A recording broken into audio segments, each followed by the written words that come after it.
En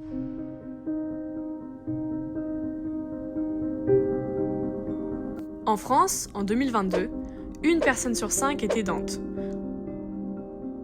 On définit un aidant comme une personne qui vient en aide de manière régulière et fréquente, à titre non professionnel, pour accomplir tout ou partie des actes ou des activités de la vie quotidienne d'une personne en perte d'autonomie du fait de l'âge, de la maladie ou d'un handicap.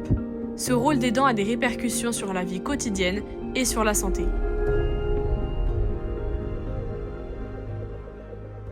Je suis le conjoint de Nathalie, qui est atteinte de la sclérose en plaques. Alors j'aide mon épouse qui a la maladie de Corey de Huntington, qui s'est déclarée il y a une petite dizaine d'années. Mon mari souffre d'une neuropathie dégénérative, mais non étiquetée, c'est-à-dire qu'il n'y a pas suffisamment de symptômes pour diagnostiquer une maladie avec précision. Quel est votre rôle en tant qu'aidant ? Mon rôle d'aidant, c'est vraiment de lui apporter un soutien quotidiennement, 24 heures sur 24, sauf quand il y a des moments de répit. Heureusement pour ça, on a des structures qui nous permettent de souffler un petit peu, parce que c'est vraiment un rôle difficile, mais important pour la personne qu'on aide. Alors, en fait, il faudrait faire une liste d'au moins 25 à 40 métiers pour expliquer ce que c'est qu'un aidant. Tout ce que vous faites, vous, tout seul, il y a besoin d'être là pour le faire à sa place. Le plus lourd à supporter, c'est la surveillance constante qu'on est obligé d'avoir, c'est-à-dire d'être là pour lui éviter de se casser la figure ou de manger quelque chose qu'il ne devrait pas, ou même il est là à poser des questions, c'est d'être en permanence sur le qui-vive. Mon rôle d'aidant aujourd'hui, c'est tout faire à la place de mon mari. C'est-à-dire me lever le matin pour lui préparer son déjeuner. Après, j'ai encore la chance qu'il prenne sa douche tout seul. Il s'habille tout seul. Et puis l'accompagner au niveau des rendez-vous médicaux. Et puis faire toutes les paperasseries administratives. En bref, je l'accompagne presque à 100%. Comment ce rôle d'aidant impacte votre vie quotidienne ? C'est très très prenant, puisque c'est 24 heures sur 24, puisque même la nuit, il m'arrive de me lever pour aider ma femme à se retourner dans le lit. On parle de la charge mentale, c'est pas simplement qu'une charge physique. Je prends des charges physiques quand je fais les transferts, par exemple, du fauteuil au lit, du fauteuil à la chaise pour, etc., tous ces moments-là. Mais aussi la charge mentale, c'est ces contraintes que l'on a tout le temps, qui sont pesantes. Du matin jusqu'au soir, vous vous oubliez. Voilà.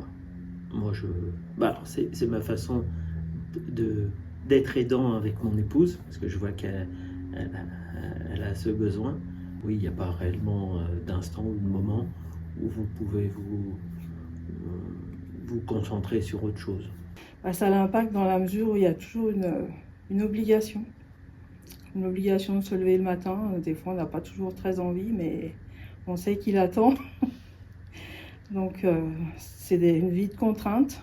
Il ne veut jamais sortir, donc en fait, je diminue aussi mes sorties à moi pour qu'il ne reste pas trop longtemps tout seul. Et puis, il a quand même besoin d'aide. Quand je ne suis pas là, il est perdu, quoi. 3 mots pour résumer le rôle d'aidant. Bienveillance, attention, écoute. Amour, abnégation, vigilance. Le soutien, contrainte, le blocage au niveau de la vie sociale.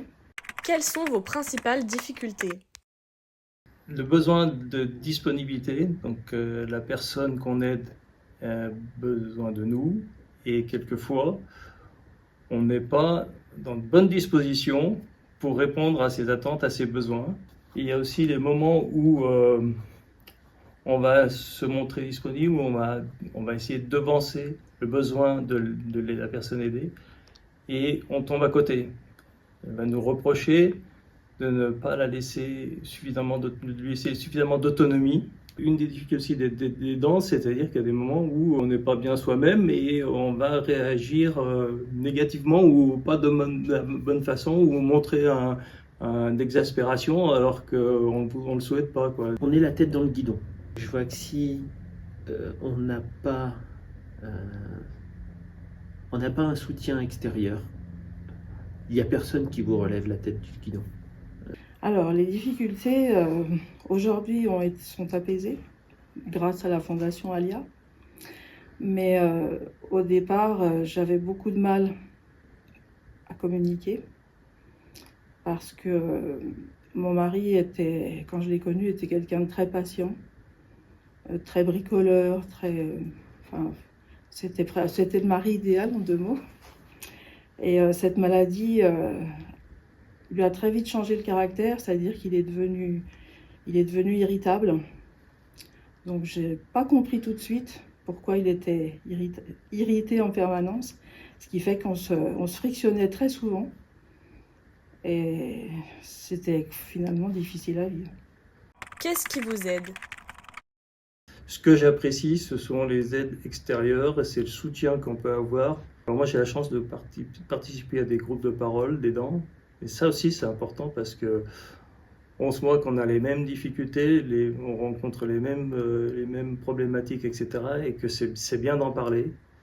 Et je voudrais mettre l'accent aussi sur le rôle des psychologues. Les psychologues, c'est très très important. Parce qu'on aurait tendance un petit peu en tant qu'aidant, se replier sur soi-même. Il faut absolument rompre cet isolement parce que sinon c'est juste pas tenable.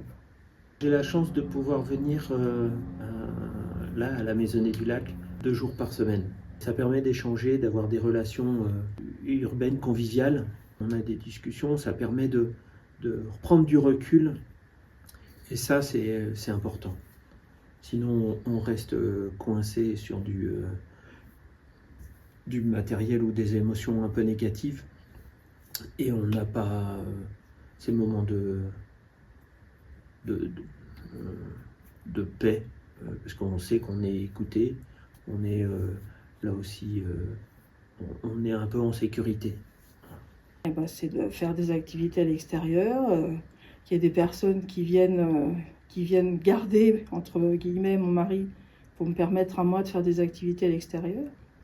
La santé mentale correspond à un état de bien-être mental qui nous permet de faire face aux sources de stress de la vie, de réaliser notre potentiel, de bien apprendre et de bien travailler et de contribuer à la vie de la communauté. Qu'en est-il de votre santé mentale ? C'est très variable, hein. C'est un petit peu comme le moral. Donc moi j'étais quelqu'un qui aimait beaucoup la nature, donc on faisait beaucoup de choses ensemble dans les randonnées en montagne, etc. Et depuis la maladie, on ne peut plus faire tout ça. Et ce niveau-là, quelquefois, c'est pesant. Et mentalement, ça me pèse beaucoup. Et donc, il y a des moments où j'ai pas le moral. Il y a aussi une chose que je voulais dire, c'est par rapport... j'ai des petits-enfants.